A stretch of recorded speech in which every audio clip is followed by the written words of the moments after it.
आदाब, इस्तकबाल है। मैं हूं आपके साथ अबू हुरैरा। कश्मीर में पिछले कुछ दिनों से हालात लगातार खराब हैं। खासकर एक हफ्ते के अंदर 7 आम शहरियों का कत्ल किया गया है। हालिया वारदातों से वादी में लोग खौफ में हैं।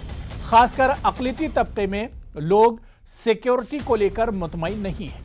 दिन दहाड़े शरपसंद मिलिटेंट अपने नापाक अजायम को अंजाम दे रहे हैं। एक तरफ जहां इन वारदातों को लेकर लोगों में डर और खौफ है, तो वहीं बेगुनाह लोगों के कत्ले आम पर लोगों में शदीद नाराजगी भी है। सवाल ये उठता है कि वो कौन लोग हैं जो कश्मीरियत, इंसानियत और खासकर भाईचारे और इत्तेहाद को पसंद नहीं करते, जो लोग कश्मीरी समाज को तोड़ना चाहते हैं। आज इसी को हम समझने की कोशिश करेंगे कि आखिर कश्मीरियत के दुश्मन वो कौन लोग हैं, वो कौन शरपसंद अनासिर हैं जो आपसी भाईचारे को देखना पसंद नहीं करते। बहुत खास मेहमान मेरे साथ जुड़े हुए हैं। बहुत जल्दी अपने मेहमानों का आपसे तारुफ करा देता हूं। मेरे साथ एसपी वैद साहब हैं, जो कि साबिक डीजीपी जम्मू कश्मीर के डिबेट में जुड़े हुए हैं। सलमान निजामी साहब कांग्रेस लीडर हैं। नजमुल साकिब साहब स्पोक्स पर्सन है, तर्जुमान है पीडीपी से। और Rajiv Pandita BJP spokes person है, कश्मीर डिस्प्लेस्ड डिस्ट्रिक्ट से हैं। सभी मेहमानों का बहुत इस्तकबाल है न्यूज़ 18 उर्दू में। मैं सबसे पहले एसपी वैद जी आपके पास आना चाहूंगा। सर, काफी तजुर्बा है कश्मीर को लेकर, और जिस तरह के हालात एसपी वैद साहब अब कश्मीर में बनते जा रहे हैं, लग रहा है कि 90 की दहाई वाला, 90s वाला कश्मीर फिर से लौट रहा है। वही हालात दिन दहाड़े आम लोगों पर जिस तरह से हमले हो रहे हैं। देखिए, इसमें कोई शक नहीं कि कोशिश की जा रही है वैसे हालात बनाने, लेकिन वैसे हालात बन नहीं सकते। 90 का भारत और आज का भारत बहुत फर्क है। उस वक्त की जो सिक्योरिटी ग्रिड थी और आज की सिक्योरिटी ग्रिड, उस वक्त की जम्मू कश्मीर पुलिस और आज की जम्मू कश्मीर पुलिस, उस वक्त एसओजी नहीं थी, आज एसओजी है। लेकिन कोशिश पार से वैसी की जा रही है। और जहाँ तक सवाल निशाने पे बनाया जा रहा है, ये जिस तरह 90 में जो कश्मीरी पंडितों का पलायन करवाया गया और उनको टारगेट किया गया, और उसमें सिख भाई भी थे, और ये उसी तरह का एक कोशिश मुझे लगता है एक नई रणनीति के तहत आईएसआई करवा रही है, क्योंकि उनको पिछले कुछ दिनों से काफी झटके लगे। उन्होंने देखा कि जो टॉप टेररिस्ट कमांडर्स है मारे गए, बहुत सारे टेररिस्ट रैंक्स खत्म हो गए, उनको AK-47 रिप्लेनिश करने की दिक्कत आ रही है।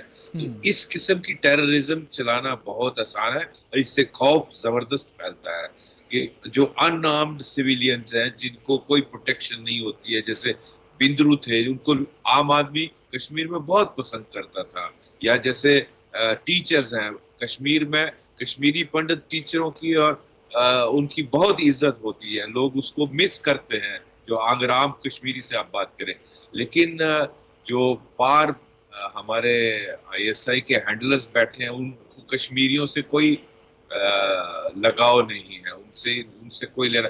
इनफैक्ट जो मेजॉरिटी कम्युनिटी के भी लोग हैं, उनको जो भी भारत की बात करता है वो उनके टारगेट में आता है, जो भारत का झंडा उठाता है वो उनके टारगेट में आता है। तो ये सारी वहां से नई रणनीति के तहत, क्योंकि इसमें ज्यादा आपको जायदाद में लोग नहीं चाहिए, 2-2 के ग्रुप 5-6-7 करवाइए, पूरे कश्मीर में दहशत फैल जाएगी, और 1-1 2-2 पिस्टल और ग्रेनेड दीजिए। तो एक नई रणनीति के तहत किया जा रहा है इसको। मुझे पूरा विश्वास है जम्मू कश्मीर पुलिस और बाकी फोर्सेस बहुत जल्दी इसका पर्दाफाश करेंगे और इस ग्रुप को एलिमिनेट करेंगे, ताकि ऐसी वारदातें और ना हो। बिल्कुल नहीं, हम यही उम्मीद करते हैं कि जल्द से जल्द कश्मीर के हालात बेहतर हों। मैं सलमान निजामी साहब आपके पास आना चाहूँगा। सलमान निजामी साहब, जिस तरह से एसपी वैद जी बता रहे हैं कि वाकई में हालात ख़राब करने की कोशिश तो की जा रही है, लेकिन शरपसंद अपनी कोशिशों में पूरे तौर से एक तरह से कामयाब नहीं हो पा रहे हैं। आखिर ये कौन लोग हैं जो कश्मीरियत को पसंद नहीं करते हैं, जो आपसी भाईचारा, इत्तेहाद जिसके लिए कश्मीर जाना जाता है उसे पसंद नहीं करते हैं?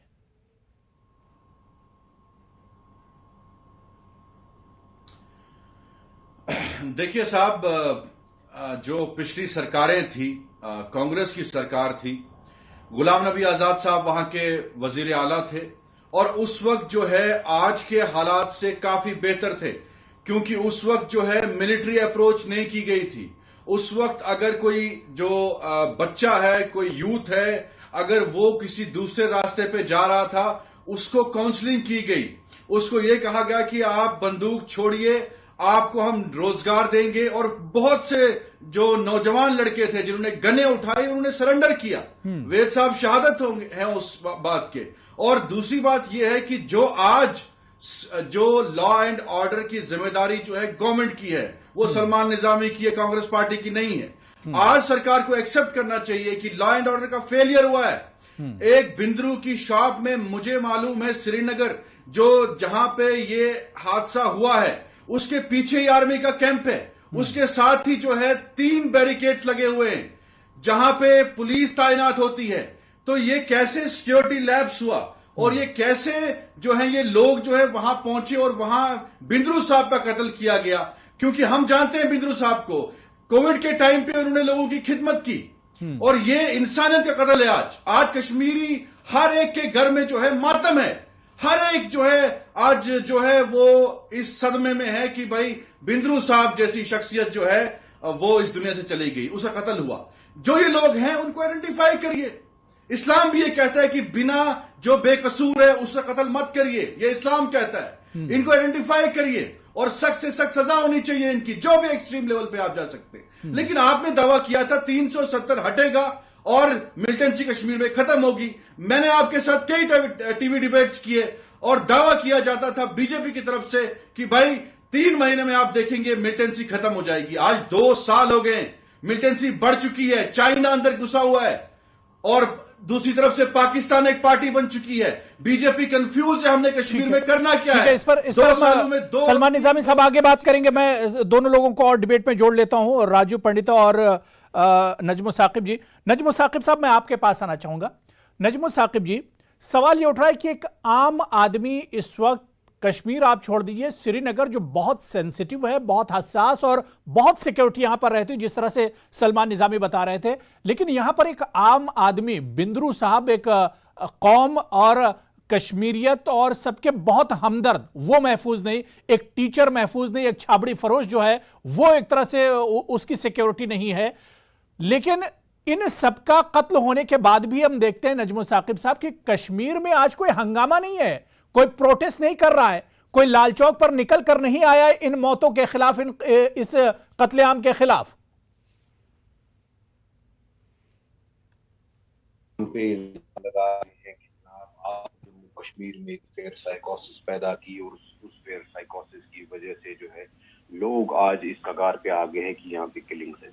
बट ये जनाब शायद भूल रहे हैं कि इन्हीं के एक लीडर थे जिन्होंने कहा कि आज आप 370 हटने के बाद आप कश्मीर में शादियां कर सकते हैं, कश्मीर की लड़कियों को ब्याह में ला सकते हैं। इन्हीं के एक लीडर ऐसे थे जिन्होंने कहा कि आप कश्मीर में प्लॉट खरीदने चाहिए, और वही लीडर आज भी जिम्मेदार है जिनकी वजह से बिंद्रू साहब की मौत होगी, क्योंकि इन्होंने 370 को एक प्रोजेक्ट ऑफ एनेक्सेशन बनाया, एक project of civilisational reclamation of land बनाया। इन्होंने खुद इसको डेमोग्राफिक चेंज में बना दिया, नंबर 1। नंबर 2, आज ये हम पे इल्जाम ये थोप रहे हैं कि जनाब आप आवाज नहीं उठा रहे हैं, आप कुछ कर नहीं रहे हैं। आप मुझे बताइए जनाब, आप सबसे पहले ये क्या ये आप ही की हुकूमत है कि पाकिस्तान यहाँ पे हुकूमत चला रहा है? दिन दहाड़े जिसकी मर्जी है उसको मार देते हैं। आप मुझे बताइए, आपने कहा प्रोटेस्ट नहीं हो रहा है कोई, हमने प्रोटेस्ट किया। आज पीडीपी ऑफिस से हमने प्रोटेस्ट निकालना था, और हमारी मैसेज क्या थी? हिंदू मुस्लिम सिख इत्तेहाद जिंदाबाद जिंदाबाद, कत्ल गारत बंद करो बंद करो बंद करो। अलमिया पार्टी ऑफिस से बाहर सॉलिडेरिटी मार्च के लिए इजाजत नहीं दी गई, और हमें पार्टी ऑफिस में बंद किया गया जनाब। तो हम प्रोटेस्ट आज सॉलिडेरिटी मार्च निकालने के लिए निकले हैं। जम्मू कश्मीर में इनका एब्सोल्यूट फेलियर है। आप देखिए, एक सेंट्रल मिनिस्टर बिंद्रू साहब के घर नहीं आए, वो तो यहाँ घोड़ों पे घूम रहे होते हैं, उनको 2 मिनट नहीं निकले वो बिंद्रू साहब के घर आते। ये कैसे चला रहे हैं स्टेट? इन्होंने रोज बरोज, हमने जब इन्होंने ऑर्डर्स इजरा किए कि जम्मू कश्मीर के जो नौजवान हैं उनको वेरिफिकेशन वाला मसला है, तब हमने इनसे इल्तिमास किया था जनाब आप बच्चों के जो सारे रास्ते हैं वो बंद कर रहे हैं, उनको एक रास्ता तो खोलिए जहां पे वो वापस आ जाए, ठीक है, मैं राजू पंडिता जी, क्या वाकई में आज जम्मू कश्मीर के हालात इतने ज्यादा और खासतौर से कश्मीर के हालात इतने ज्यादा खराब हो गए, जिस तरह से कहा जा रहा था कि 370 के बाद कश्मीर एक नया कश्मीर होगा, हालात बदलेंगे, लोग सुख और चैन की एक तरह से सांस लेंगे, लेकिन जिस तरह से नजम साकिब ने कहा कि अब कश्मीर में हालात तो पाकिस्तान जैसे कि एक आम आदमी यहां पर महफूज नहीं है, हालात और ज्यादा बिगड़ते जा रहे हैं। देखिए, ऐसा है कि कश्मीर को जानने के लिए आपको थोड़ा सा पीछे जाना पड़ेगा। जो कश्मीर है वो अभिनव गुप्त का कश्मीर है, खमिंद्र का कश्मीर है। ये कश्मीर जो है ये नंद ऋषि का कश्मीर है, ललदेद का कश्मीर है। पाकिस्तान ये भूल जाए कि इस कश्मीर में वो आके अपनी मनमानी करेगा। बाकी रही जहां तक ये बात बोल रहे हैं नाकिब जो पीडीपी के स्पोक्स पर्सन है, पीडीपी के स्पोक्स पर्सन को मैं बता दूं कि वो हमको इस बारे में सरमंस ना दे, क्योंकि ये पीडीपी की जो महबूबा मुफ्ती थी, ये कल बिंद्रू साहब के घर पे जाती हैं और वहां पर ये बोलती हैं कि आपने यहाँ मुलाजमों को सैक किया तो इसीलिए किलिंग हुई। That means she was exonerating. वो तो बेल आउट। देखिए, सियासी बातें मत कीजिए राजू पंडिता जी। कश्मीरी पंडित आज भी परेशान है, आज भी उन्हें कहीं पर सिक्योरिटी महसूस नहीं हो रही कश्मीर के अंदर। कैसी बात आप कर रहे हैं? 2 साल 370 को हो गए और आज भी कश्मीरी पंडित सिर्फ डर और खौफ की वजह से कश्मीर नहीं जा रहे हैं। क्या सियासी बातें आप कर रहे हैं? जैसे कि मेरी बात सुन लीजिए, अगर मैं सिक्योरिटी की बात करूं तो आप सिक्योरिटी की बात सुन लीजिए। जैसे वैद साहब, जैसे देखिए मेरी बात सुन लीजिए। अब या तो मुझे बोलने, नजम साकिब जी आ रहा हूं, पंडिता जी बात पूरी कर ले, उसके बाद आ रहा हूं। मना रहे थे कि कश्मीर में म्यूजिकल फेस्टिवल हो रहे थे, हम आपको बोल रहे थे कश्मीर में हालात खराब है। आप खुश नहीं थे क्या म्यूजिकल फेस्टिवल हो रहे थे? यहाँ तो म्यूजिकल फेस्टिवल चल रहे हैं। नहीं, आप खुश नहीं थे क्या म्यूजिकल फेस्टिवल हो रहे थे? म्यूजिक चल रहा है तो सब ठीक है। तो नहीं, आप खुश नहीं है क्या म्यूजिकल फेस्टिवल हो रहे थे? खराब हो गए। आप मेरी बात सुन लीजिए। देखिए, मेरी बात सुन लीजिए, दोबारा से आ रहा हूं। आप इनको बोलने दीजिए। नहीं, ठीक है राजू जी, आप बात पूरी कर लीजिए। नजम साकिब में दोबारा से आ रहा हूं। जैसे कि हमारे senior most top police officer Vaid साहब ने बोला है कि 1990 की जो सिचुएशन थी तो आज की सिचुएशन है बिल्कुल 1990 जैसी सिचुएशन नहीं है।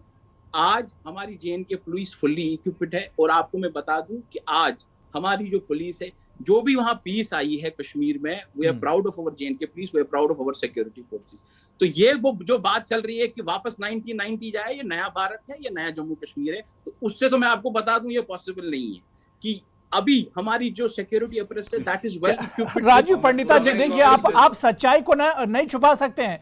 जिस तरह के हालात बनते जा रहे हैं, पिछले 1 हफ्ते में 7 किलिंग हुई है, 7 लोग मारे गए, और जिसमें छाबड़ी फरोश, जिसमें ऑटो चलाने वाले, जिसमें बिंद्रू साहब जैसे शख्स का कत्ल किया गया, जिसमें स्कूल के टीचर का कत्ल कर दिया जाता है। आप क्या सियासी बातें कर रहे हैं?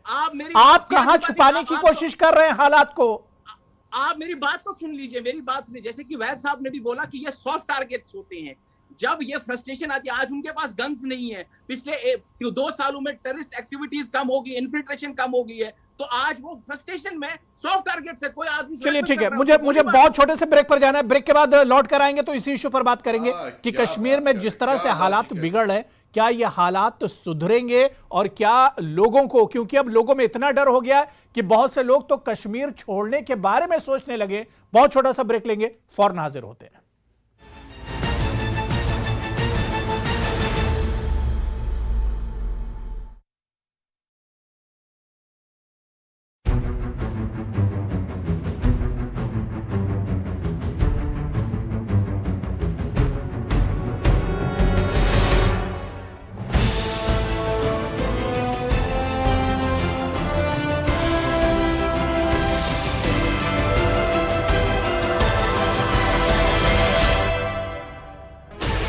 $16 channels, 15 languages, 26 states, 1,200 plus reporters, 66.9 crore viewers. India's largest news network, News 18 Network.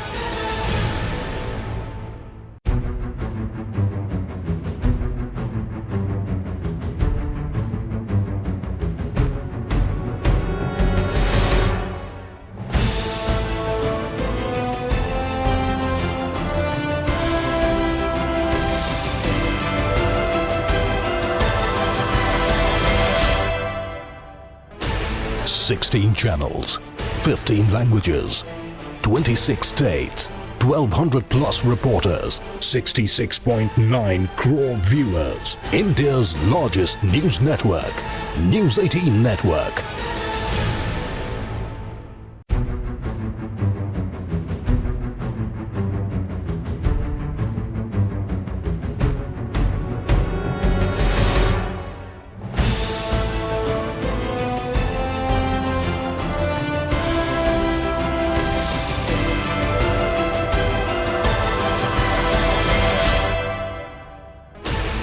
Sixteen channels, 15 languages, 26 states, 1200 plus reporters, 66.9 crore viewers. India's largest news network, News 18 Network.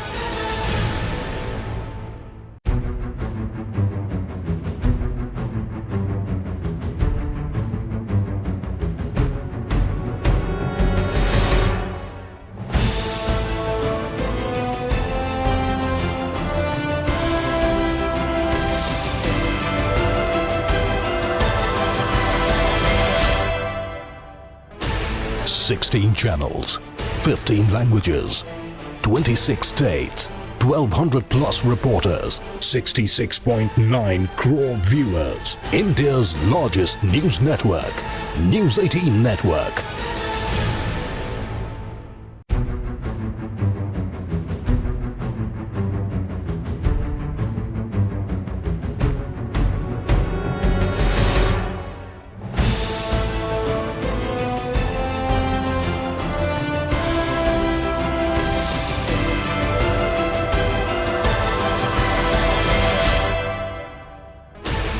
Sixteen channels, 15 languages, 26 states, 1200 plus reporters, 66.9 crore viewers. India's largest news network, News 18 Network.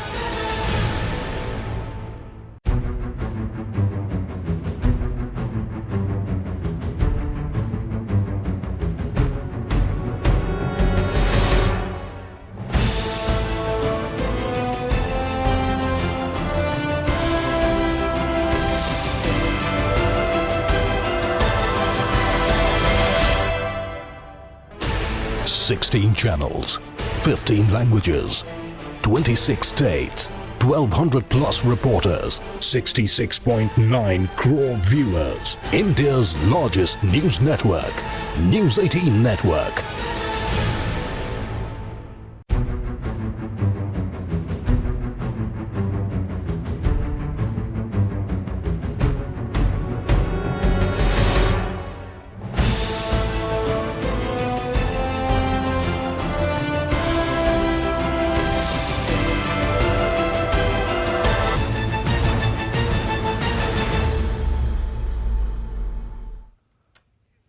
तो कश्मीर में एक बार फिर खौफ का माहौल है और सवाल यह उठता है कि कश्मीरी समाज में दरार डालने की आखिर कोशिश कौन कर रहा है, कश्मीरियत को तोड़ने की कोशिश कहां पर हो रही है, इसी को हम समझने की कोशिश कर रहे हैं। बहुत खास मेहमान मेरे साथ जुड़े हुए हैं। मैं एसपी वैद साहब आपके पास आना चाहूंगा। एसपी वैद जी, बहुत मुख्तसर में हम जानना चाहते हैं सर, कहा जाता था कि 370 के बाद हालात कश्मीर में मजीद बेहतर होंगे, हालात अच्छे होंगे, सिक्योरिटी यहां की बढ़ेगी, लेकिन जम्मू कश्मीर में श्रीनगर जो बहुत सेंसिटिव है, वहां पर इस तरह के दिन दहाड़े इस तरह की टारगेट किलिंग कह लीजिए या सॉफ्ट किलिंग कह लीजिए या मिलिटेंसी के वाकयात जो लगातार बढ़ रहे हैं, लोगों में डर और खौफ है, तो कमी कहां पर आप देखते हैं वैद साहब? देखिए, ये सही बात है कि श्रीनगर तो कैपिटल सिटी है और वहां ऐसे हादसे नहीं होने चाहिए, इसमें कोई दूसरी राय नहीं है। और डर और खौफ का माहौल माइनॉरिटी कम्युनिटी, चाहे उस हिंदू कश्मीरी पंडित हो, सिख हो, बाकी बाहर के लोग हो, उनमें है, इसमें भी कोई डिनाई। लेकिन सिर्फ 370 हटाने से हालात ठीक होना मैं नहीं समझता। वही एक कारण था जिसकी वजह से, देखिए, एक मुल्क आपके पीछे है जी। और एक इंसिडेंट को, एक दो इंसिडेंट को क्लेम किया TRF ने, दूसरे को क्लेम किया आईसिस ने। ये सारे फुट सोल्जर हैं। इनको एक नई रणनीति के तहत इंस्ट्रक्शंस पार से आती है अब वहां से जो ISI हैंडलर है वो सारा बताता है क्या करना है। एक चेंज आई है स्ट्रेटेजी में, इसमें कुछ वक्त लगेगा। JNK पुलिस, मुझे पूरा विश्वास है, इनको आइडेंटिफाई करेगी और इनको एलिमिनेट करेगी ताकि ऐसी हरकतें और आगे ना हो। लेकिन इसमें इंटेलिजेंस इनको अपनी रिवैम्प करनी पड़ेगी, और जो कश्मीर में एक इकोसिस्टम है उसको तोड़ना बहुत जरूरी है। वो अगर आप समझें कि वो सब कुछ ठीक हो गया, मैं नहीं उससे सहमत हूँ। अभी भी आफ्टर ऑल टेररिस्ट आए, उन्होंने किसी के घर में पनाह ली, उन्होंने आइडेंटिफाई किया कि बिंदरू को मारना है, उसको अटैक किया, उसके बाद वो वहां से भागे। या टीचर्स स्कूल में गए टेररिस्ट, उधर आइडेंटिटी कार्ड मांगे और कम्युनिटी वाइज इकट्ठा किया, इलादा किया सिख और हिंदू को, फिर अटैक किया। या आप बात करें मेटाडोर यूनियन का, बांडीपुर का आदमी, क्योंकि वो भारत का उसमें आइडेंटिफाइड है कि भारत के साथ है वो, तो इस तरह पासवान जो बिहार का बेचारा रोजी के लिए रेडी चलाता था उसको, तो ये सारा इसमें कोई शक नहीं है कि ये इंसिडेंट नहीं होने चाहिए। लेकिन जहां जो ये कमियां हैं उसको पुलिस को और सिक्योरिटी फोर्सेस को इतनी डिप्लॉयमेंट के बाद इन इंसिडेंट्स का होना मुमकिन नहीं था। ये इसको रिव्यू करना चाहिए, इसमें देखना चाहिए क्या कमी है और बहुत जल्दी इस पे कामयाबी लेनी चाहिए। इकोसिस्टम को तोड़ना बहुत जरूरी है। दूसरा सबसे बड़ा भारत के लिए खतरा जो बना हुआ है, अभी मैं सोचता हूं कि ISI जो आपके टेररिस्ट वहां से फ्री हुए 8 से 10 हजार जो अफगानिस्तान में उनके साथ गए तालिबान के साथ, वो फ्री हो गए हैं। कोशिश की जाएगी उनको पुश करने की इस तरफ, और बहुत सारे हथियार अमेरिका वहां छोड़ के गया है जो डाइवर्ट हो सकते हैं। खतरा वहां से भी बढ़ेगा, बिल्कुल। अफगानिस्तान के जरिए भी खतरा कश्मीर में बढ़ सकता है और इस पर भी अब सरकार को भी सोचना होगा। सलमान निजामी साहब, कश्मीर में जिस तरह के हालात हैं, इस पर राहुल गांधी, प्रियंका गांधी और कांग्रेस ने तशवीश जाहिर की है, कंडेम किया इसे लेकर, और सीधे सीधे यहां तक तो कांग्रेस ने सरकार पर ही निशाना साधा है। और कांग्रेस ने यहां तक कहा है, सुरजेवाला का ट्वीट में पढ़ रहा था, उन्होंने कहा कि कश्मीरी पंडितों के सिर्फ वोट सरकार को चाहिए, लेकिन सरकार जब उनकी सिक्योरिटी और हिफाजत की बात होती है तो उसमें नाकाम रहती है।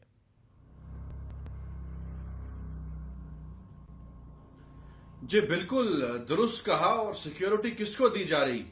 सिक्योरिटी तो कश्मीरी पंडितों को देनी चाहिए, लेकिन बीजेपी सरकार किसको दे रही है सिक्योरिटी? कंगना जो एक एक्ट्रेस है उसको Y+ सिक्योरिटी दी गई, लेकिन कश्मीर में लोग मर रहे हैं। और भाजपा के नेताओं से मैं पूछना चाहता हूं, और काफी उन एक्टिविस्ट से पूछना चाहता हूं जो मिसलीड कर रहे हैं और एक नैरेटिव फैलाया जा रहा है कि ये सिलेक्टिव किलिंग्स है। सिलेक्टिव किलिंग्स नहीं है, ये सिलेक्टिव आउटरीच है। क्योंकि जब मैंने IGP कश्मीर का एक स्टेटमेंट कल पढ़ा, उसमें लिखा गया था कि टोटल इस साल 28 किलिंग्स हुई है सिविलियंस की, उसमें 21 कश्मीरी मुसलमान हैं और 7 जो हैं हिंदू और सिख हैं। तो इसमें मुसलमानों की ज्यादा तादाद है जो गोली का शिकार हुए हैं। तो आउटरीच क्यों कम है? मजम्मत क्यों उनकी नहीं हो रही है? प्रॉब्लम यह है कि आपने इनको सिलेक्टिव आउटरीच में कंसिडर किया है कि भाई जब नॉन मुस्लिम मरता है तो पूरा हिंदुस्तान में आउटरीच होती है, लेकिन वही जब कश्मीरी मुसलमान यहाँ तो कश्मीरियत को भी तोड़ने की कोशिश हो रही है। यहाँ आपको समझने की यहाँ आपने दिलबाग सिंह का भी बयान सुना होगा, उन्होंने कहा कि यहाँ तो इंसानियत और कश्मीरियत को तोड़ने की कोशिश की जा रही है। जो लोग इस तरह के वाकये कर रहे हैं, वारदात अंजाम दे रहे हैं। मैं राजू पंडिता जी आपके पास आऊंगा, लेकिन उससे पहले नजमो साकिब जी, महबूबा मुफ्ती जी हमेशा पाकिस्तान हर चीज में पाकिस्तान को एक तरह से शामिल करती हैं, लेकिन जो इस तरह के वाकये होते हैं, क्या इसमें जिस तरह से SP वहीद साहब ने कहा कि ISI और पाकिस्तान भी शामिल होते हैं इस तरह के वाकयात में?